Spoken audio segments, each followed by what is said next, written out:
Hi, everybody. I'm Debbie Walter with Union Public Library, and I'm very excited to present tonight's program on looking for a job after COVID, after being a relative term.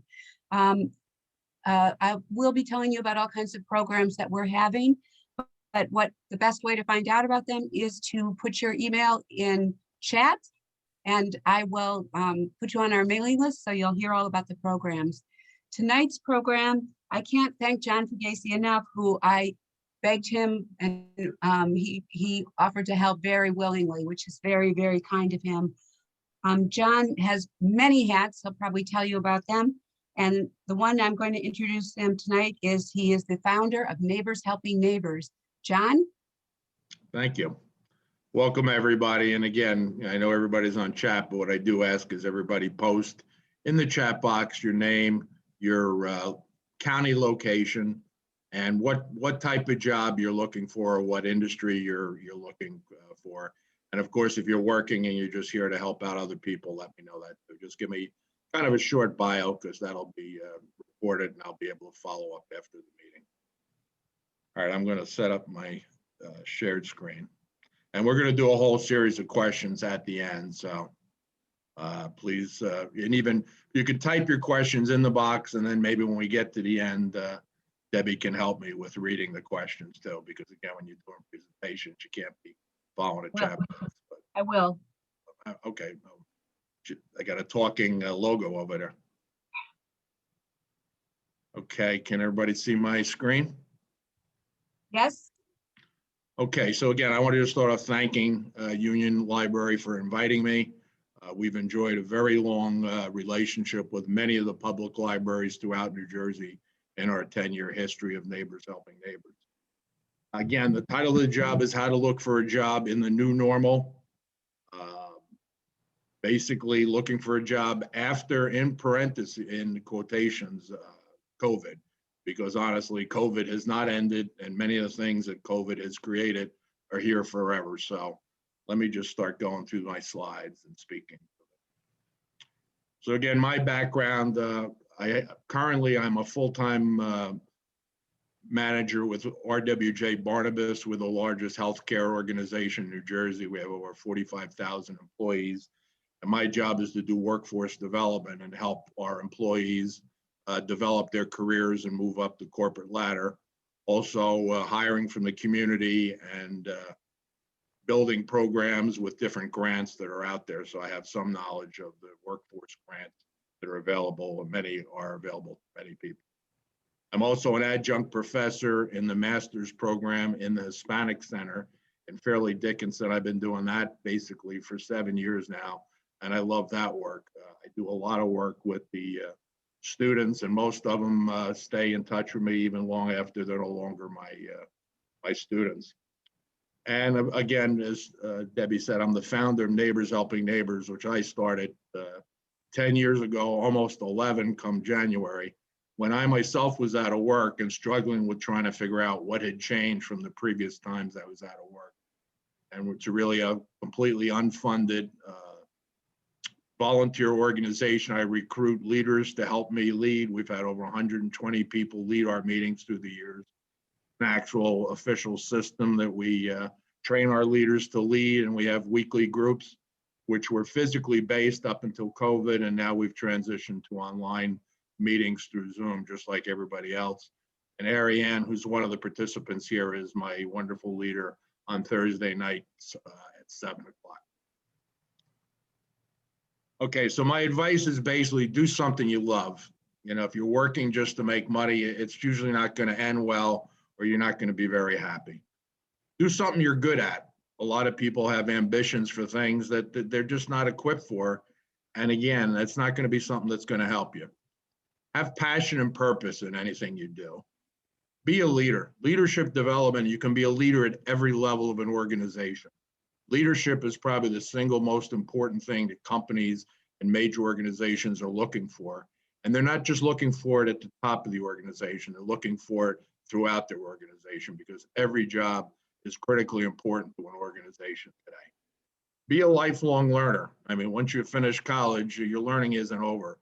As a matter of fact, with the world we live in today, things are changing so rapidly that if you continue to learn, you're going to continue to be valid and, able to do the things you need to do to be successful. If you really don't take to learning and keeping up with things that are going on, you're going to find yourself falling behind.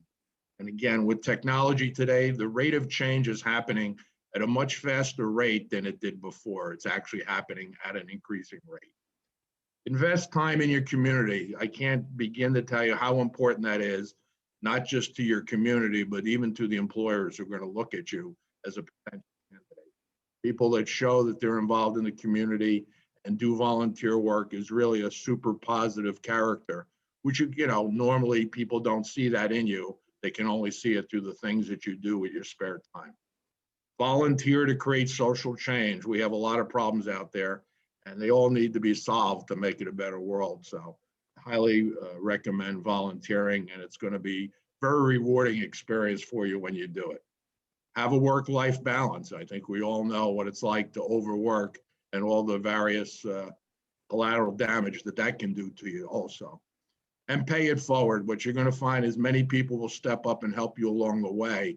And they're not looking for anything in return, but your responsibility is to take that good deed that was done for you, or that favor, or whatever it was, and pay that forward to the next person. When you do that, some incredible things happen for you. And again, it's not a religious conversation, but it's really something I can be a testimony to. It works. So again, I titled my career search programs is really Successful Job Search Strategy, Tactics, Techniques, and Skills for Career Advancement into Leadership in a New, Globalized, Accelerating, Ever-Changing, Technocentral Economy. I'll be giving a test at the end of the presentation, what all those words mean. Hold on. Okay. Health of the economy. So the first point, again, of clarifications we talked about in the title is COVID isn't over for a host of reasons. I think you all know what they are. I think that there's a second variant coming that's definitely going to be additional disruption to industry. And disruption to industry has been damaging to pretty much almost everybody that's out there. I don't think there's anybody COVID hasn't had a negative impact on. And many of us have friends and close friends, or even once removed friends, who actually died from COVID. So it was an incredibly serious situation that, we're all fortunate to be here tonight to talk about it, but we're definitely not out of the woods. And I think it's important you keep that in mind. That's also going to affect the jobs and the job search and the companies that you're going to be applying to. COVID brought to the surface a lot of trends and issues that were already in place before COVID. It's just that accentuated them and brought them to everybody's attention. Those people who really are on top of trends knew the kinds of things that were coming based on the economy changes and technology and globalization. COVID impacted everybody in some way, even if you don't realize it yet. Some of the damage that's been done is going to come at us down the road. And I don't, again, want to be a downer, but I think it's really important everybody understands what we're faced with today and why this is such a challenge. We learned that your health, your personal health, and the health of your neighbors is really important, because without that, the economy can't do what it needs to do. And certainly if you don't have your health, it's going to be very hard for you to be successful in anything you want to do. The globe is clearly connected by technology. Technology's allowed companies in far off lands to be able to do business right in your local neighborhood. Health has actually had an impact, and that is also global, because even if the United States health is wonderful, if the other countries that are in this world do not take care of the health of their people, those health diseases can morph and come back here to the United States and impact us over and over again, which would not be good for anybody. And the economy is global now. There was a point where economies were more localized, and government could stimulate a local economy and get fixes to the economy. Today, everything is interconnected, and I think these are all trends that you need to be aware of. You want to be able to speak to them and understand them when you're looking for work, and when you're taking a position with a company and you find yourself in a leadership position. I don't have to tell you what the impact was on online shopping, on online learning. The number of jobs without skilled workers to hire. There's so many jobs today that can't be filled because they can't find the people with the skills that are needed. And then the reverse of that is as many people that don't have the skills to do the jobs that are here today. Technology is really removing a lot of the unskilled labor in many cases. And in some cases with artificial intelligence, it's removing some pretty jobs that were pretty important before. And while you see some growth in the technology field for new jobs, we're seeing a net elimination of jobs. So again, the level of competitiveness that everybody's facing is extremely difficult. Again, one of the things I do with all my students who I teach is talk about the global population. Because again, I think in the United States, we tend to be United States centric, and we think the whole world looks like what we look like here. But when you really start looking at the population around the globe, and you look at China that has 1.4 billion people, and you look at India that has 1.3 billion people, the United States, as big and as important as we are, really pales in population. So just think about the global competition that's going on right now, just based on sheer population. Think about all the social needs and all the food needs and all the other needs that we know are not being served in some of those countries that have huge populations, and we know that things aren't where they should be in the United States either. I have, when I'll send this to anybody who gives me their email, there's clips here. There's a thing, Do You Know, which is an updated, really cool video, kind of talk about the future and the acceleration of everything that's going on. That generally gets updated once a year. I have a link to that here. So we got a technocentral economy today, you know, and what we know about the future is everything's accelerating. We know that technology is impacting every industry that's out there. Even traditionally solid and sound industries are finding brand new tech upstarts that are taking their entire business away from them. Business models are changing completely. Things that were considered successful 5 years ago today are not working at all in the marketplace, or there's new competition who have taken the business away to people who have been traditional players in the business. Even what you're seeing with the things that are going on today, I mean, there's huge chip shortages because of COVID and because of the growth in technology that's actually affecting Ford manufacturing cars and trucks, because these cars use so many chips. So here now, even the production of automobiles is being slowed up. And this again, kind of accentuates the interdependency of everything, which is not so simple where there's one or two things that you're going to look at and be able to correct. And there's disruptors, what they call disruptors are those new technology upstarts that come up with a complete different idea of how business is done. And they actually are disrupting the businesses and industries that many of us, you know, counted on for traditional jobs.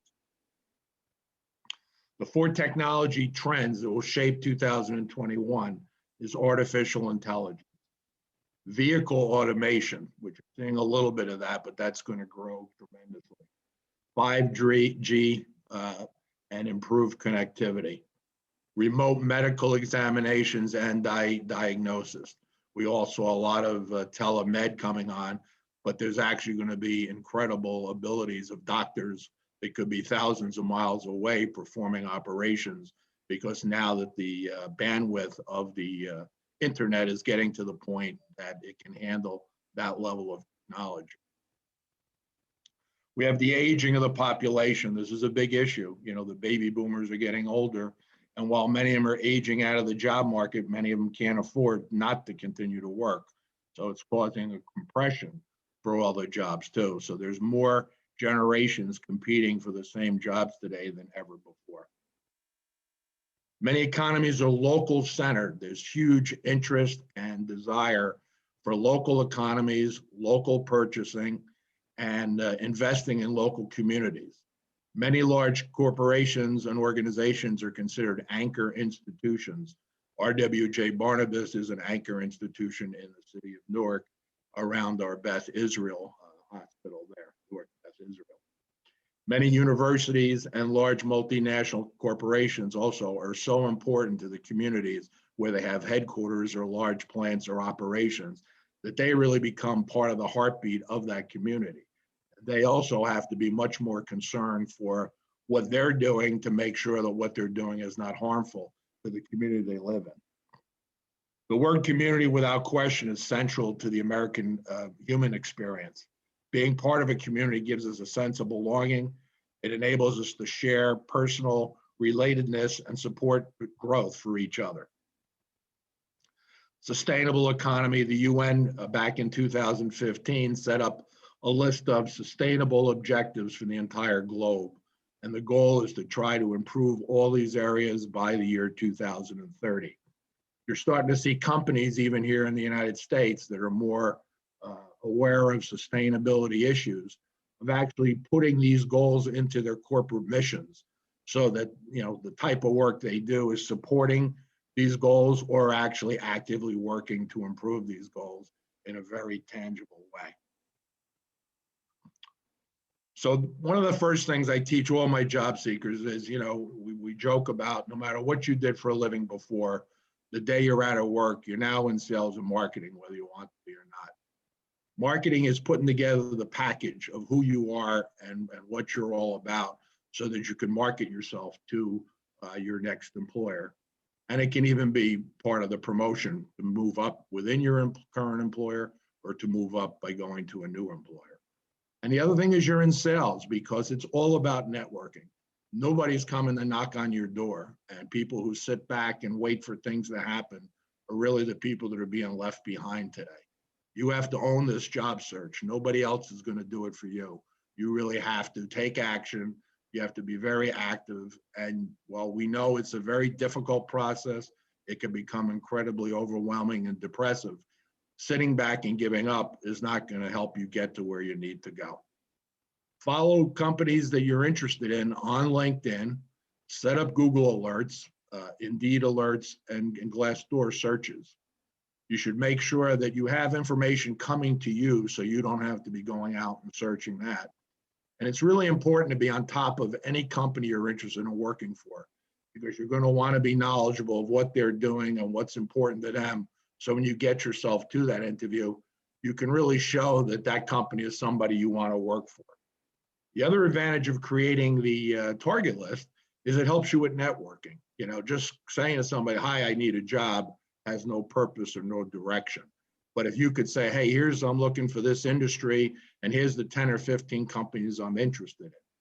That list is a dynamic list. It's something that continues to evolve as you do more research into the industries and the companies that you're considering working for. You continue to make that list evolve. And even it's a good list that you could share electronically, because you may talk to me one time and tell me 10 companies you're interested in, and 5 months later, one of those companies crossed my desk. I'm not going to remember with the 300 or 400 people a week I talk to. But if you sent me a document, I might say, "Hey, I think that was one of the companies that Joe was interested in." And it's a way to kind of go back and refer to your target. It also helps you stay on target, so you're not just willy-nilly chasing all kinds of opportunities. It's like any other thing you do to be successful. You have to be very focused on what you're doing. Consider transitioning into a new industry if your industry is on the way out. Because again, to be in a dead industry is going to have a lot less opportunities. And high growth industries have a lot more opportunities. So your prospects for jobs could dramatically improve just by knowing the industries and what's going on in those industries, whether they're on the upside or the downside. And the same thing holds true for companies. Many companies are on their way up. Many companies are on their way down. You really don't want to be chasing a job with a company that's on the way down. Now, one of the other things I tell everybody is grab a job. Don't sit back waiting for the perfect job, because when you're out of work, people see you as not being valuable. And it's not fair and it's not appropriate, but it's a fact. And there's nothing wrong today with taking a job and continuing to look for a job if that job isn't exactly what you want. Sitting on the sideline waiting for the perfect job or the higher salary is a huge mistake, because every 6 months you're out of work seriously diminishes your value in the marketplace. Know your value. Do research on what current salaries are for your market. Many of the job seekers, and I had one last week, who has been out of work for a long time, does not have relevant skills, and says, oh, I want to make 120,000. And just picking a number out of your hat is not a way to get yourself successfully there.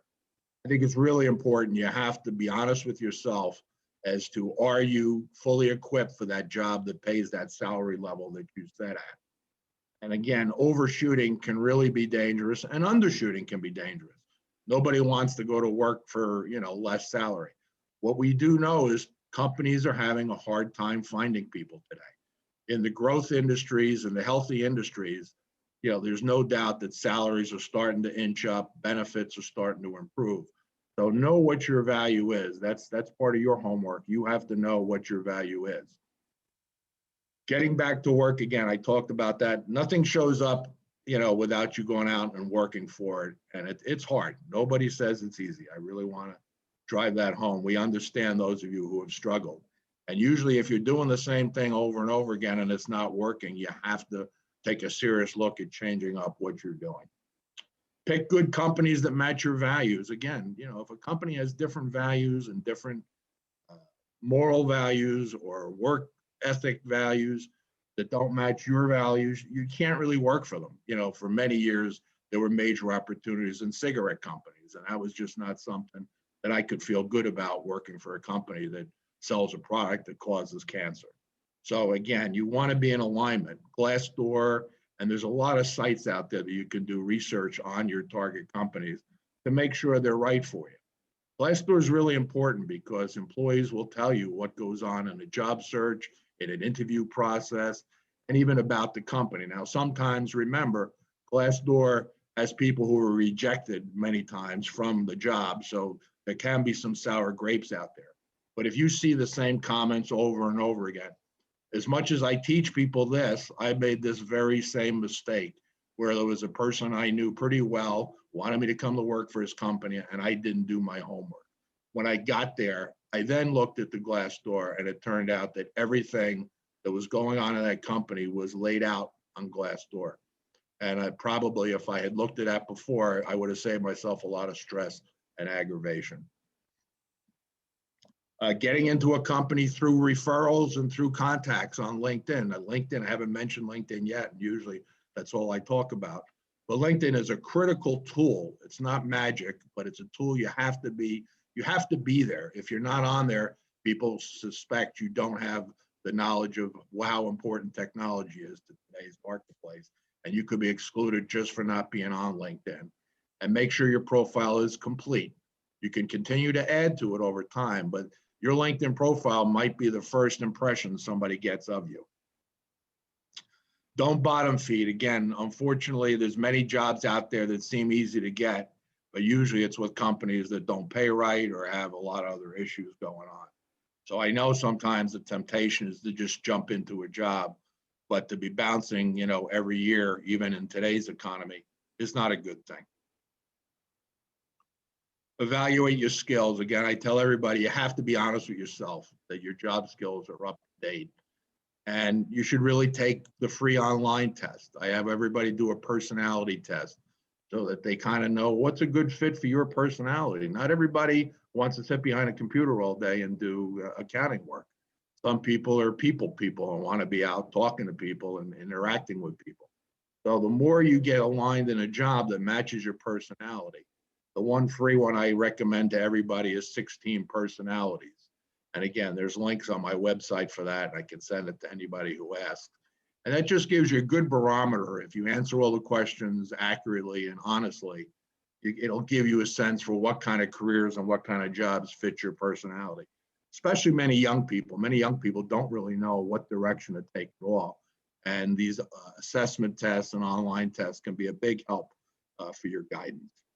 Consider additional training if your field isn't, if it's a field that needs more training than you have. I know with many IT people, if an IT person is out of the marketplace for 4 years, they really have no shot at catching up. So some industries are so strict that to keep chasing IT, if you're out of it for 4 years, it's probably not a good idea unless you're really willing to do incredible amounts of learning and much of it online. Use all the tools that are out there and make sure you're technology friendly. Anybody who kind of gets a sense that you're not technology friendly, or you don't understand it, or you don't like it, is going to be a big negative for you, because there's no industry, even from construction all the way up to high-end finance, where technology is not a major factor. Networking, I can never overemphasize how important networking is, and learning the skill of networking. It's a skill. You know, don't go to meetings where you go every time and you know everybody there, because everybody there you already know. It's not going to help you much. You want to get yourself into new situations where you can meet new people. If you go to a meeting group, do some planning, find out who's going to be there, find out who the people are, start researching them on LinkedIn so you know who they are and what they're all about. So when you get to the meeting, you can be really effective.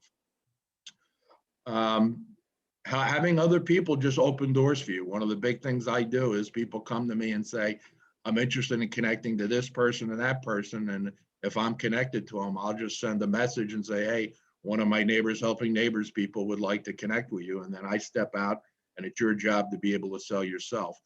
You have to have that elevator pitch where you can really sell yourself very succinctly. Anybody who says, well, I don't know what I want to do, you're dead in the water with networking. People want to help you, but you got to tell them what do you need, for what can they do to help you specifically, not just generically. I can't tell you how many people I know through the 10 years who lose jobs again and come back and, oh, do you know of any jobs? And it's like, that's about as silly of a question as any job search question could be. Join a job search networking group, but don't spend your entire life going to all of them. Because at the end of the day, all these skills you have to learn and put them to work. You know, I have many people I know for years that are habitual job search attendees, and they're not putting the time in that they need to look for the work. Looking for a job today, doing the research, doing all the things you need to do is a full-time job. If you're not spending 40 hours a week doing it, your chances of success are seriously diminished. You might get lucky just throwing a few things out there, but very few cases that. As a matter of fact, just for fun, I would love everybody just to put in the chat box how many hours a week you think you're spending on your job search on average, for those of you who are actively looking for work. LinkedIn, again, is an extremely important tool. There's so many things you can do with it. You need to learn that, and you need to connect with as many people as you want. We're certainly seeing some spamming. If I get another financial analyst who wants to manage my wonderful portfolio, which is about zero, I'm going to lose my mind, because LinkedIn is not for spam. It is for connecting with people. And LinkedIn is professional. Make sure your photos are good. It's a professional photo of what you want to look like when you go to work. Try not to have anything there that's personal or too non-professional. I don't know what else to. And definitely have your face on the photo. Don't use the blockheads, because again, that sets off a very negative impression to somebody who's looking at you there. Attend professional meetings, and of course on Zoom, most of them are today, but when they're in person, get yourself out to some meetings too. So I think it's really important that people see you to connect with you. So the mechanic to CEO, that's kind of interesting, but the fact is that the job process is the same no matter what kind of work you do.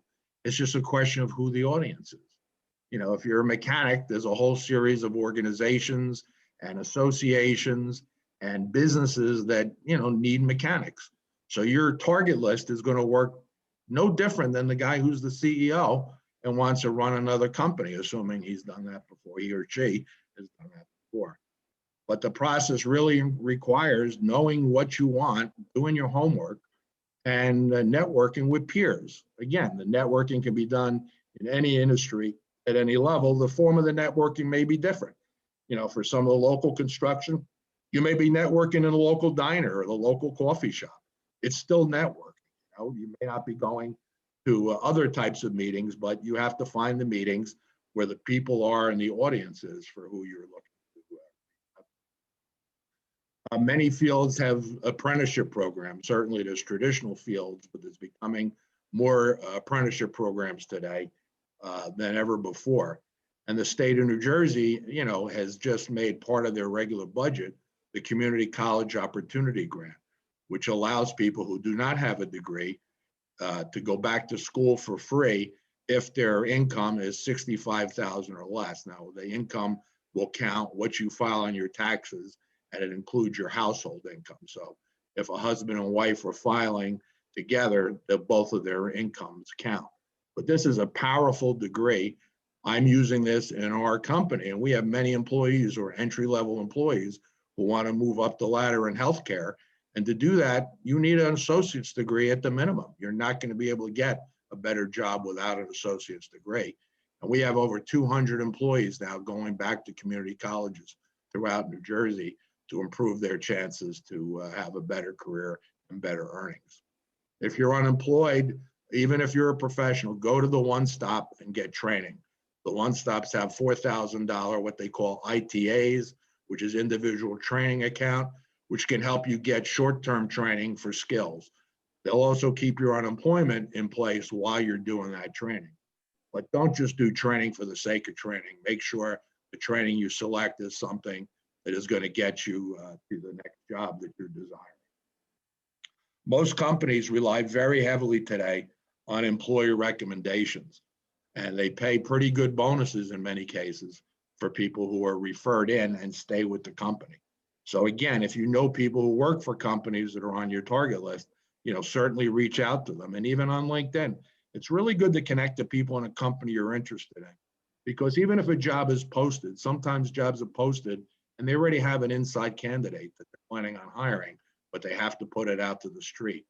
For you, your time is valuable. And if you could find that out that, oh, so-and-so is going to get the job anyway, you don't have to waste your time doing that, because again, you need to be putting large amounts of activity into opportunities that you have a chance of landing. Keep your opinions private. So I've talked about this before, and if anything, it's gotten even bigger now. But the world has become increasingly polarized. It's increasingly technology driven, but the polarization has increased far beyond anything we've seen in recent years.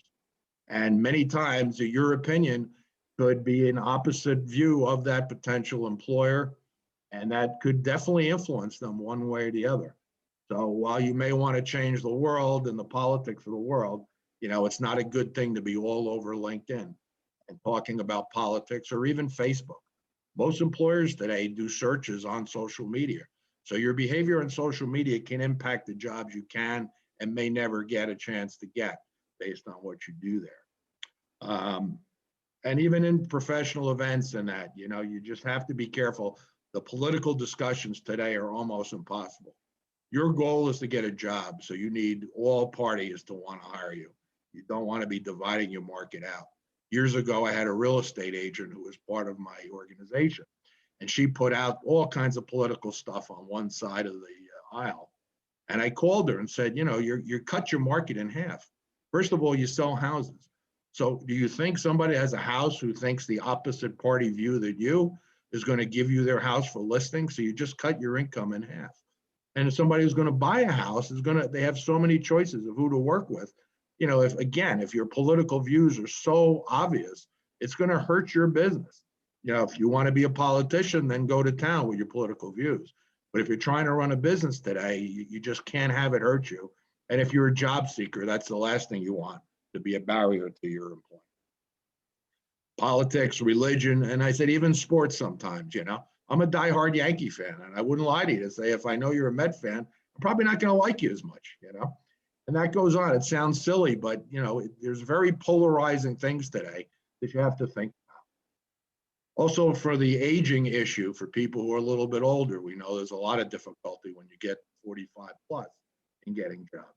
And you have to be able to show that, number one, you're not old and useless, that you're still with it. You have to be able to prove that, because stereotypes look at somebody who's older and immediately assume they fit all the stereotypes of an older person who doesn't like technology, who's set in their ways, who's going to expect to earn, millions of dollars.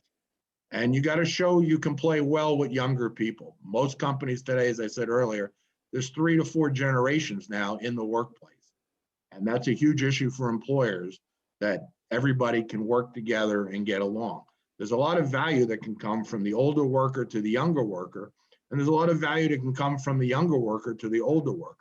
So getting along with people, playing well with people is so important. And of course, it needs to be something you believe in. If you don't, then it's going to be a problem for you going forward. The gig economy, we talk about the gig economy and working from home, working remote. So this has become really big. The gig economy was well on its way before. And that's really where companies don't want to hire employees for many of the jobs that are done. And for many of the jobs that historically were full-time jobs. A lot of the design work, a lot of the graphic work all went out this way. Many of the IT positions are contract to contract, no longer full-time positions, because companies want to be flexible. They want to be able to move on a dime. This is all part of what's going on with the technology world that we're living in today, and the global world, and of course the buyout world. Companies are buying each other up again at a pretty heavy rate. They have been for a long time, but definitely during COVID, it slowed down a little bit. But the technology companies are buying each other up overnight. And this is something that, again, affects your job prospects. It's growing. 50% of the jobs, from what estimates are saying, are now independent contractor, with that move continuing. Your soft skills need to be good, be on time, know the proper workplace conduct. I can't tell you, when I was doing the manufacturing training, how many of the owners in the manufacturing business, aside from the skills training that's needed for the job, so many of them told us that they had young people who never came to work on time, didn't understand the value of it. And they wanted us to emphasize that with the skills training. So I know there's a lot of frustration in the employment market with people that are not really, don't understand the needs. If a manufacturing plant is running and you're one of the stations on that manufacturing plant, you call in sick, the rest of the people can't do their job. So it's not just somebody's being a stickler to say, hey, you have to be on time. There's really good business reasons why these soft skills are so important. Learn how to market yourself. The past is gone. So for all those who remember how the good old days and keep wanting to talk about it, it's over. The world has changed. It's moved on. You need to move on too, because if you give the opinion that you're still stuck in the past, that alone will keep you from getting a job for a long time. Look into, as I mentioned earlier, the jobs that are growth industries. There's a ton of growth going on right now. You need to know what they are and see if there's jobs that fit the skill sets either you have or skills that you're willing to develop. Properly package yourself a professional resume. I had a conversation this week with a friend of mine who's a financial guy who spent $10,000 for a resume, and he's complaining the resume sucks. I'm sorry I said suck, but and he's extremely frustrated. So again, you don't have to spend $10,000 for a resume, but you need to own that resume.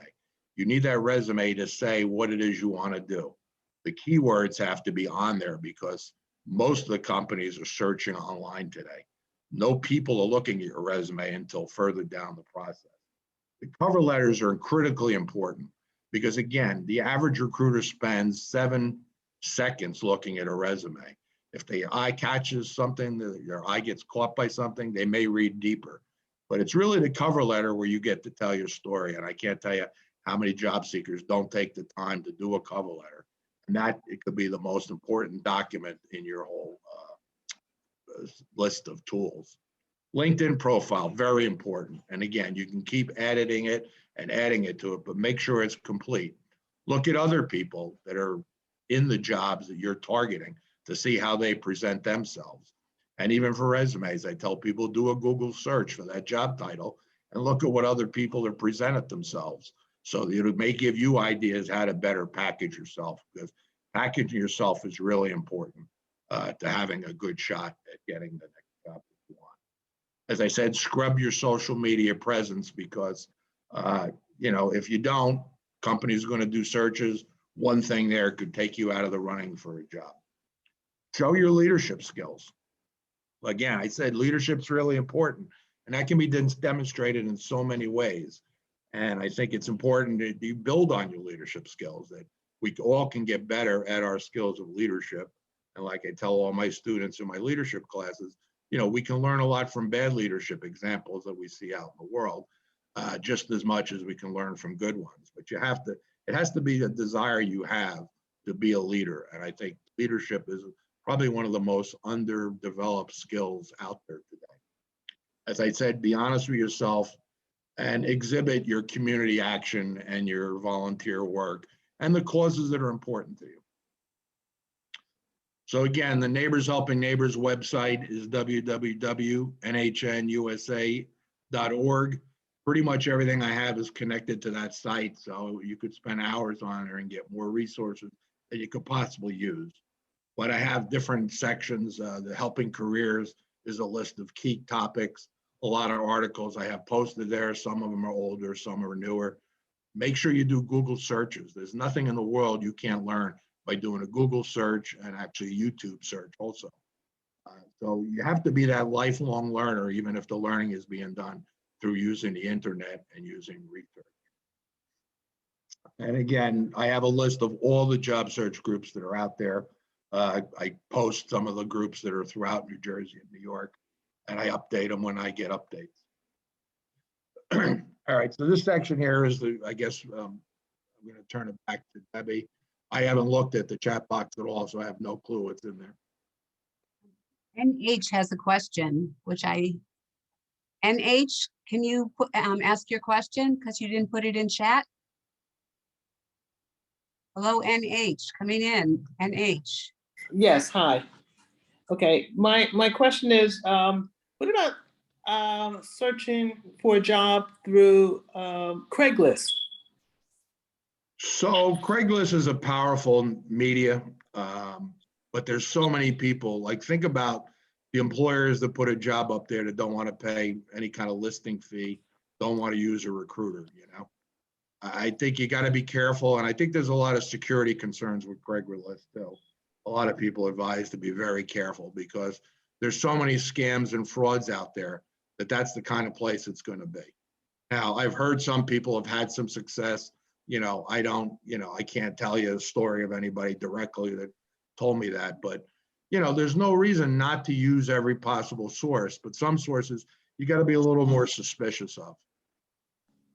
Mm-hmm. So I just want to make a couple observations. One is that our library and many other libraries, and our library is Union Public Library, has great career resources. We have a database called Data Axle that used to be called Reference USA, where you can research an industry and get the names of the officers, names of people who you can directly write to, find out how many employees they have, find out, there's all kinds of market research. And we also have other sites that give you plenty of market research. I will put together a list and include that in a follow-up email here. So that's one way we can help you. Another way we can help you is if you email me, I will direct you to our recorded sessions. We have quite a few recorded sessions, everything from how to do a resume to more complicated and more specialized workshops. If you put your name in, your email in, and you can direct it to me so that I know nobody else reads it, you'll hear about all of our programs. You'll get 2 emails a month that'll tell you, newsletters a month through email that will tell you about our programs. For example, next week we are doing a program on trades and apprenticeship. We're doing a program with a Library of Congress scholar on letters from Oscar Hammerstein. We're doing history of rock and roll. We just have a full range. We're doing Antiques Roadshow. On Monday, we did Intro to Improv. That was a lot of fun. And sometimes you just need to laugh a little bit too. So we have lots of programs like that. I want to put in a note to John, for John here. John is possibly the busiest person I know, but certainly one of them. And so I really appreciate him participating today. His background is he's been in all of our spots, including me, career seeker, multiple times for me. And I find that by connecting with others and asking for help is the best way to find a job. So that's my own experience. Does anyone have any questions about a specific industry or how to tell what industries are working and which ones aren't? Any of those questions? I had a question about, I was wondering if you had any advice on seeking work with startup companies, With what kind of company? startups. Yeah, so that's tough business because, startups generally don't have any money at all. So if you're willing to work for free, and it's a higher risk venture, it depends what your expertise is and how well you know the people doing the startup. But depending on what industry are you thinking about? Yeah, more on the like design engineering. Yeah. I mean, Yeah, and there's major firms that do that too, and there's major investment groups that do that. So there's probably permanent type jobs, but in the food industry, there's been an incredible number of everybody who cooks a nice recipe in their kitchen thinks they all could be on the supermarket shelf. And there's a long way between your kitchen and the supermarket shelf, But there's definitely a lot of artisan products that have, market potential, but it's not big market potential, it's small market potential. And a lot of these upstarts, the founders themselves are all excited about it.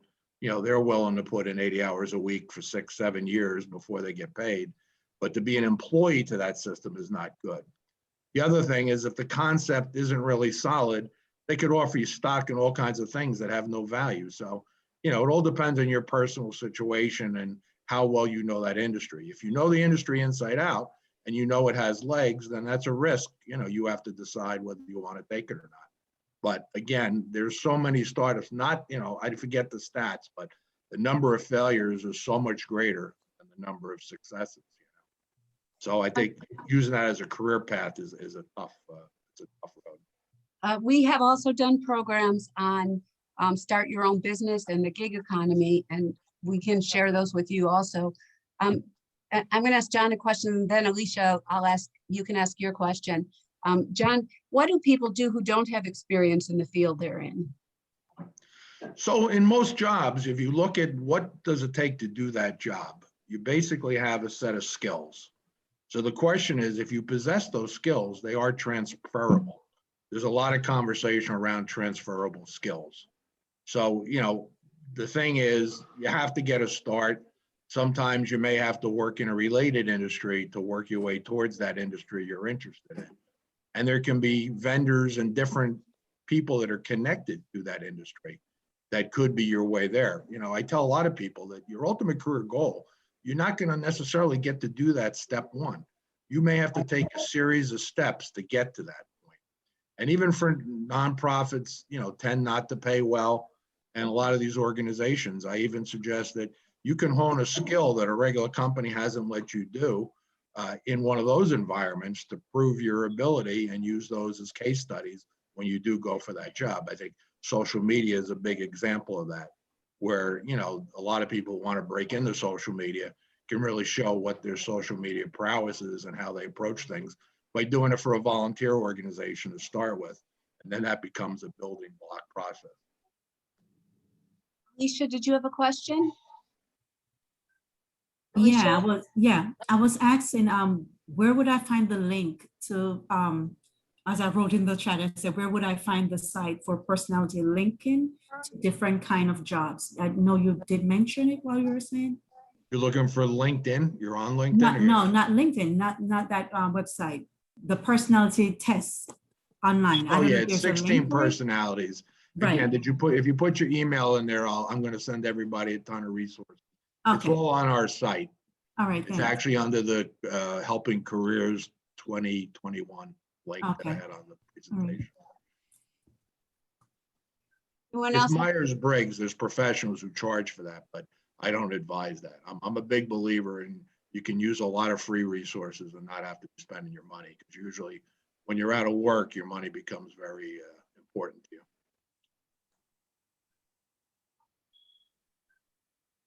I wonder if you have any advice for someone who is in a field that's really crowded, a way to make themselves stand out among everybody else.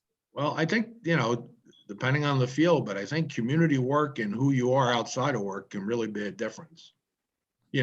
Showing yourself for who you are, no matter, I've interviewed a lot of jobs, and, when you start interviewing 4, 5, 6 people start melding together. So you definitely, want to show you have a presence. You want to be able to show you can get along. we talk about personal branding. I mean, that's a whole conversation about personal branding. And even on LinkedIn, when they have the who hits you, not recommendations, and recommendations are critically important, because when somebody's willing to put in writing ahead of time what they think about you or what you've done before, that's really important. But the other boxes that are skills, I guess people endorse you for skills. It's a good place to look and see, how do people see you? So if what you want to be presented at from a personal brand standpoint is not what people see you as, then you have work to do in the personal brand area. But again, you have to stand out. You have to show you care about community. You have to have passion, I guess. That's probably the best thing. So many people just looking for a job doesn't excite anybody. There's lots of people looking for a job. And there has to be a competition to you where you're really looking over those people you're competing with, if you know who they are, and see, hey, how can I stand out? What can I do? Many times having an informational interview with a company is really important, because they can give you a lot of feedback in a non-threatening setting. In today's day and age, where all the legal issues that go on, no employer is ever going to tell you why you didn't get the job, because it opens them up to all kinds of legal issues. In the old days, as I like to call them, and we don't really know when they were, you could get really good feedback from the people when you didn't get hired, because it was a different world. But today, everybody is schooled in basically just giving you the form letter, and that's as far as it's going to go. So sometimes when there's not a job in stake is when you can get some good feedback. And again, don't be looking for your feedback from people who are going to want to say nice things about you. Go to people who are going to be tough on you, to really evaluate you, to help you get better at what you need to do. Janet, did you want to talk about what you're looking for, Janet S? I think that's interesting, the way you put your question. So I don't know, you can see in the chat. Yes, I'm currently a support specialist in a retail environment, and I've been looking for quite some time to get into the government sector, federal, state, local job opportunities. I'm kind of looking for a mission-focused organization or agency that has an impact on organizations, communities, people. All right, good. So you just email me and I'll flood your inbox with stuff. There's a big thing today. And again, believe me, the good purpose stuff isn't really coming from the government. The government is funding it. The good purpose comes from companies that make a lot of money, who also want to invest back in their community. There's a new form of corporation called the B Corporation. I don't know how many people here have heard of it, but it's really a mission purpose corporation where it's not strictly about making money. Obviously, everybody's got to make money, right? If you don't make money, you can't survive as an individual and as a business. But some businesses are structured to really upfront tell people that when I make money, we're going to try to help solve this thing. Those UN tiles that I showed you earlier, the sustainability tiles, are becoming a big thing. And many companies have sustainability reports, community reports. They go through a bunch of different names. But this is an area I've been spending a lot of time in. And even when I teach, I highly encourage every one of my students to do a project about giving back to the community. So they start learning that process, because it's so important today. Now, Janet, you don't work in government now? I don't work in government now. I did previously. It was a 2-year grant funded position as a library case manager for a local library. It was a government library. As a government grant funded, yep. Yes, and it was interesting work. As a library case manager, I sort of did intake interviews, or professional intake interviews, right, of adult literacy students who, just kind of going over their employment and educational goals. Yep. I introduced them to places like Career One Stop and You were a navigator. That's a big term. Yes. Help people, because it's nothing's easy to navigate, Right. You have to help people through all the different steps, and every program's different requirements. But the other thing, make sure you connect with me on LinkedIn, because again, there's no doubt you want to make sure your LinkedIn tells me that about you. If I looked at your LinkedIn, I'd want you to show me that you want something with purpose. And I'm doing some side consulting, and that's my whole goal, to take purpose-driven stuff and help companies who truly want to get there. The thing you got to be careful of is many companies are doing community-minded stuff as a marketing gimmick, and they're not really bought into the whole philosophy. You can learn by looking at them, what they do and what they've done in the past, whether it's for real. Many of the upstarts today are all purpose-driven kind of companies. And I've got a ton of stuff on that I think, would be helpful to you. But you Okay. want to present yourself, because I think right then and there, people who have business of purpose would seek you out, apart from the other people who aren't even talking about purpose. The fact that you kind of have that enlightened mentality and desire, I think will open doors for you, but you want to make sure that comes through in your LinkedIn and certainly Okay. cover letters. And you're going to do the same thing I suggested before. Your target list would be listing companies like that because you've done the research. You go onto their websites and see what is their community sustainability. What are they doing for the community? What's going on? Companies have to really, and especially public traded companies, they have to put these reports out there, so it's easy. And then, of course, you're familiar with the 990 report? I've heard of it. Okay, so I'm going to give you another jewel today. That's a free one. 990, you can get to it for free on guidestar.org. You can just sign up, and all these services that have free services all sell you other stuff. But that every nonprofit has to file a 990 accounting report with the federal government. So you can search by area, by type, by name, and find the 990. And that tells you a lot about an organization. And again, you don't need to pay for it, so just do the free version. Okay. You can also write 990 in the name of the company in Google, and sometimes you'll get it that way. Yeah, sometimes companies publish it, sometimes companies don't. And I think it's important because companies, again, that are hiding their 990, you got to have some suspicion of why would they do that. The only downside to it is it lags up to sometimes 2 years. It may not be up to date for current information, but that they don't have to file it like a tax return. It has to be filed within, I think, 2 years. Okay. Thank you. So we're getting close to the end here, but we have a little bit of time. I'm going to say a couple things. One is John is offering an incredible resource here for free, which is himself. And I have found that working with people like John, not that John is that, a usual person, John's pretty spectacular, but that working with him, when he says he's offering to help, and that includes one-on-one help, it's worth connecting with him on LinkedIn, write to him on the email, and he will help you. I screen out people, anybody who's charging, I don't give out their information. So I encourage you to connect with John, who out of the goodness of his heart is helping us out. The other thing I, of course, encourage you to do is sign up for our newsletter. If you haven't signed up for our newsletter yet, please put your name in chat, your email in chat, and I will be thrilled to put you on our newsletter list. If you live, work, or go to school in Union, you can get a library card, which you can then download movies, all kinds of stuff that's really not what you would expect a library to do. Are you part of Buckle's system? We're part of LUCAC or something like that. Oh, okay. But we are part of Buckles in that we are all part of the interlibrary loan system, okay. Which means we can get books and materials from other libraries for you. Somebody's asking about nonprofit agency employment, and then if there are no more questions, I think it's time to thank John. So Myra, did you want to talk? Yes, thank you.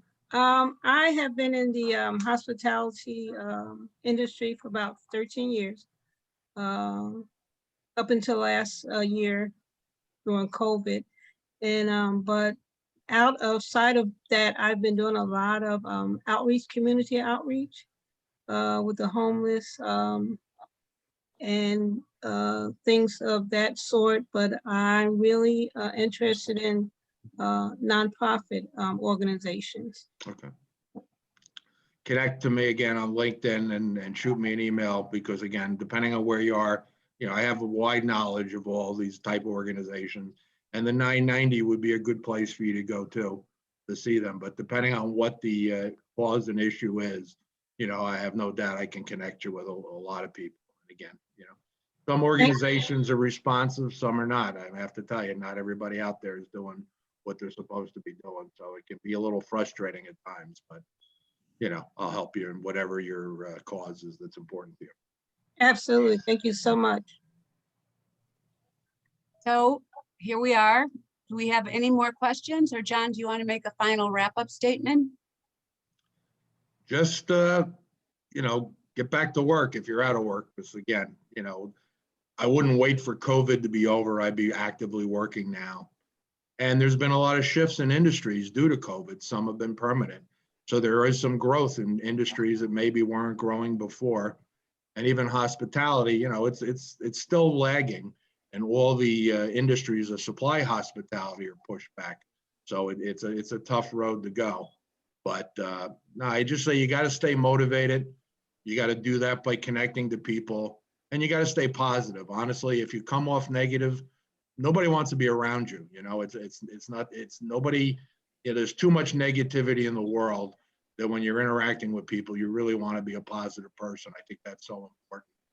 And if you need any kind of special help to get yourself to that place, please seek it out, because, you know, long-term unemployment can be extremely depressing, and being depressed is not a good state to be looking for work in. And there is a lot of help out there. So you could write to John and ask him for some ideas about that. Or you could go to your library, and hopefully your library would be able to help you out there as well. I just want to say that by participating in this workshop, you show that you're active, that you really want a job, and that, trust me, I've looked for a job many, many times, and I always find one, and you'll find one too, even if you don't know, even if it doesn't happen when you wanted to, there is a job out there for you, and you will find it. So with that, I'm going to stop the recording right now.